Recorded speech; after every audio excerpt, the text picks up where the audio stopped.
अज़ीज़ तलबा व तालिबात, अस्सलामु अलैकुम व रहमतुल्लाहि व बरकातुहू।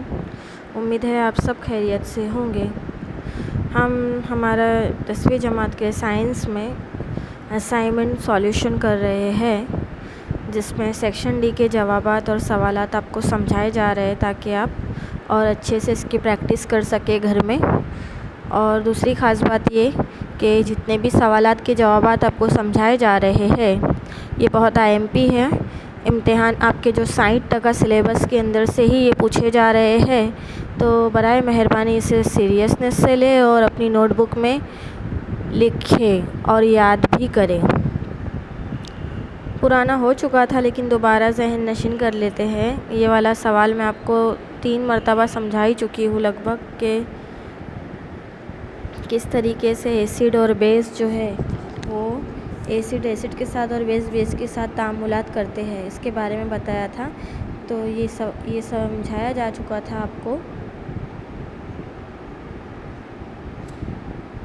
उसके बाद था कि आकाशमा मेघधनुषनी निर्माणी घटना आकृति दोरी ने समझाओ। ये भी हो गया था कि कौसे कज़ा की साख्त किस तरीके से हमें दिखाई देती है, क्या होता है जिसकी वजह से हमें 7 रंगों का पट्टा दिखाई देता है आसमान में और कलर दिखाई देते हैं उसमें।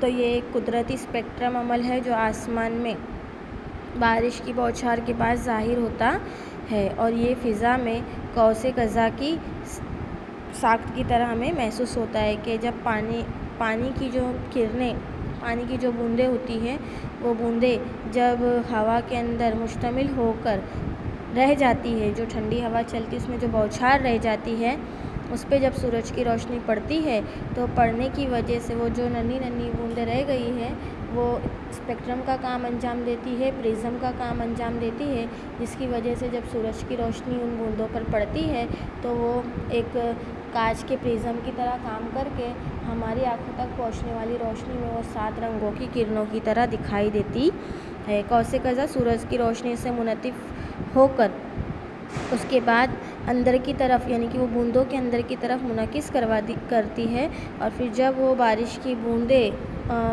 उसके अंदर स्पेक्ट्रम का जो मुनतिफ़ करदा किरणें हैं, वो मुनतिफ़ करदा किरणों के साथ वो 7 रंग की धनक बनाती है, तो ये जो रोशनी का इनकिसार होता है इसका मुशाहिदा हमारी आँख के अंदर वो तीफ़ के ज़रिए होता है कि हमें 7 रंगों की धनक दिखाई देती है, जो शक्ल के ज़रिए वाज़ेह से समझाई गई है। और इससे पहले की वीडियो में काफ़ी कुछ मालूमात आपको इसके बारे में दी जा चुकी है, आप वापस से वो वीडियो देख सकते हो। सवाल आता है कि मूत्रपिंड नलिका यानी नेफ्रॉन की रचना અને તેની क्रियाविधिનું वर्णन करो। तो ये वाला सवाल बहुत बार बार पूछाया गया सवाल है आपका कि नेफ्रॉन की साख्त के बारे में मुकम्मल मालूमात दीजिए। अब नेफ्रॉन की साख्त क्या है पहले तो वो समझ लेंगे कि नेफ्रॉन क्या है, नेफ्रॉन की साख्त क्या है। ये जो पेशाब बनने का अमल है, और पेशाब बनने के अमल में जो कुछ भी पेशाब बनने के बाद जो कुछ खारिज मादे हमारे इखराज होते हैं, उसके अंदर जो है ये नेफ्रॉन का अहम किरदार होता है। तो हर एक गुर्दा, अब हमारा जो इखराजी निज़ाम है वो गुर्दों से होता है, तो वो गुर्दे का जो इखराजी इकाइयाँ है वो इखराजी इकाइयों से बना होता है। गुर्दा जो है वो इखराजी इकाइयों से बना होता है, जिन्हें नेफ्रॉन कहते हैं। जो इखराजी इकाइयाँ और गुर्दा मिलकर बनते हैं उसे नेफ्रॉन कहते हैं। और हर एक नेफ्रॉन के ऊपरी सिरों पर, यानी उसके ऊपरी सिरों पर एक प्याली नुमा साख्त होती है जिसे ब्योमिन कैप्सूल कहते हैं। यानी जो प्याली नुमा साख्त ऊपर रहती है गुर्दों की इकाइयाँ, इखराजी इकाइयाँ, उसे ब्योमिन कैप्सूल कहते हैं, जिनमें शौरी गुच्छे होते हैं, यानी बहुत बारीक बारीक छोटी छोटी नसें होती हैं, और वो गुच्छेदार गुच्छे की शक्ल में हमें दिखाई देती है, जिसे ग्लोमेरुल्स कहा जाता है। और ये खून के शहरी शरियान से निकल कर, यानी जो खून होता है उसके शरियान से निकलते हुए जिस्म के फुजला और ज़ायद पानी गुर्दों में लाती है। यानी कि जो कुछ हम खाते पीते हैं तो वो सब हमारे खून में शामिल हो जाता है, और खून में शामिल होने के बाद जब शरियान और वरीद खून को साफ़ करके अच्छा खून जो होता है वो हमारे जिस्म में दौड़ने का काम करता है और एनर्जी देने का काम करता है। और जो ख़राब खून रहता है तो वो जो उसके फुजलाती रास्ते हैं वहाँ तक शरीयान के ज़रिए पहुँच जाता है, छोटी छोटी गुच्छेदार शरीयानों की वजह से। तो जो जिस्म के फुजला और ज़ायद गुर्दे हैं उसमें ला के बेमिन कैप्सूल और ट्यूब नुमा साख्त में खुलता है। इस तरीके की उसकी शक्ल है, देख लीजिए आप। इस तरीके की बहुत बारीक बारीक उसका जो बंच है वो यहाँ पे है। ये बाउमिन कैप्सूल जो आपको यहाँ दिख रही है, ये कैप्सूल। और ये इस तरीके इसके अंदर जो है वो कई लाखों करोड़ों की तादाद में शहरी गुच्छेदार वो आए हुए होते हैं, जिसकी वजह से ये बारीक बारीक गुच्छेदार शहरी निज़ाम से, यानी कि जो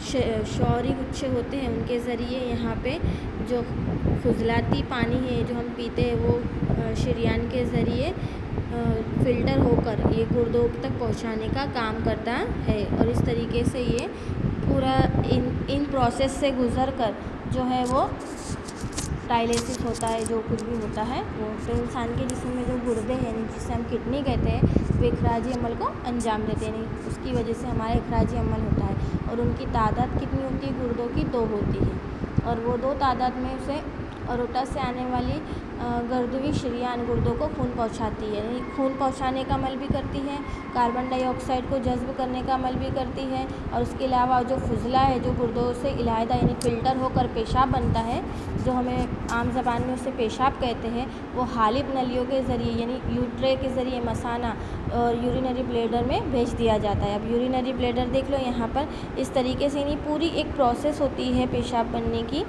इस तरीके से वो वहाँ पहुँचा दिया जाता है। और फिर गुर्दे की साख्ती तफावली इकाई नेफ्रॉन, जो ये हम शक्ल देख रहे हैं, ये नेफ्रॉन वो साख्त कहलाती है। और गुर्दे में शरीयान और छोटी, ये आपको इतनी बड़ी साख्त दिख रही है, लेकिन ये गुर्दे की एक छोटी सी एक रेयर सी, जिसे मैं कहूँगी जैसे एक जौहर होता है ना, बारीक छोटा सा एक खुलिया होता है, वैसे खुलिए की शक्ल की होती है ये गुर्दे के अंदर। लेकिन यहाँ इसकी शक्ल आपको इतनी बड़ी खुर्दबीन के ज़रिए बताई गई है। तो ये जो शरीयान होती है गुर्दे की शरीयान छोटी छोटी लाखों यानी 1 लाख से भी कई ज़्यादा शहरी नलियों में तब्दील हो जाती है। और ये गुच्छेदार साख्त ग्लोमेरुली कहलाती है। और ये अपनी दीवारों के ज़रिए खून छानती है, यानी ये जो ये यहाँ पर आप देख रहे हैं ना, ये ग्लोमेरुली जो लाखों से भी ज़्यादा है, जहाँ पे ये खून को छानने का काम करती है। और जो फ्रेश खून, ताज़ा खून रहता है उसे हमारे जिस्मों के अंदर ऑक्सीजन के साथ शामिल करके तनफ़ुस के काम में लगा देती है। और जो बेकार फुजले वाला मादा रहता है उसे यहाँ पर ये रेनली आर्टरी और बंच ऑफ रेंटल वाइन से नीचे की तरफ धकेलती है। तो इस तरीके से ये लाखों शरीयानी नालियों में तब्दील हो जाती है। और ये साख्त गुच्छे जो है ये अपनी दीवारों के ज़रिए खून छानती है और छना हुआ सियाल को नन्ही नन्ही प्याली नुमा साख्तों में जमा कर दिया जाता है। यानी कि ये जो देख रहे हैं ना आप लोग, ये साख्त ये प्याली में जमा हो जाता है वो छना हुआ खून। और फिर प्रोटीन के साल में बड़े होने की वजह से खून में ही मौजूद है। अब जैसे कि जाहिर सी बात है, हमारे जिस्म में कई तरीके के केमिकल्स कुदरती तौर पर बने होते हैं जो हमारी ज़िंदगी जीने के लिए ज़रूरी होते हैं। तो उसमें प्रोटीन, एंजाइम्स, कार्बोहाइड्रेट्स, ये सब कुछ होता है। जो जिस चीज़ की ज़रूरत होती है खून वो उसको अपने अंदर शामिल कर लेता है, और बाकी जो फजलाती मादे रहते वो बाहर हो जाते हैं।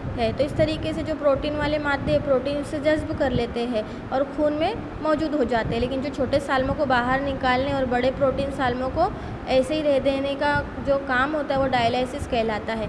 इंसान के पेशाब में ख़ास तौर पर यूरिया होता है, यानी एक यूरिया नामी मादा होता है जो नामियाती मादनियात और पानी के अंदर मौजूद होता है, जिसे हम आम ज़बान में पेशाब कहते हैं। और जब वो खारिज होकर तो वो मसाना की तरफ बढ़ जाता है और वहाँ पर वो जमा होता है। जब तक उसे खारिज ना कर दिया जाए वो वहीं पर जमा हुआ होता है। तो इस तरीके से ये जो नेफ्रॉन की साख्त है ये बहुत इम्पोर्टेंट है। इसकी तारीफ़ और इसके बारे में आपको लिखना होगा, शक्ल बनानी होगी।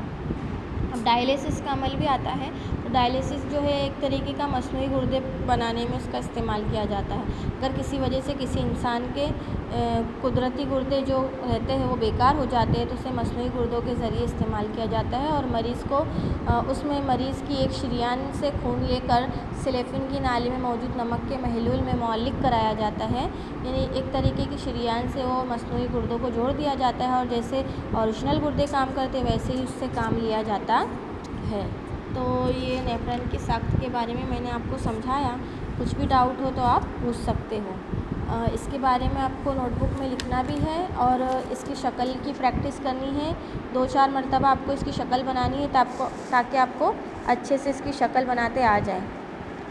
और ये यहाँ पे जवाब भी दिया हुआ है, आप इसमें से लिख सकते हो या किताब या गाइड किसी में से भी लिख सकते हो इसका जवाब।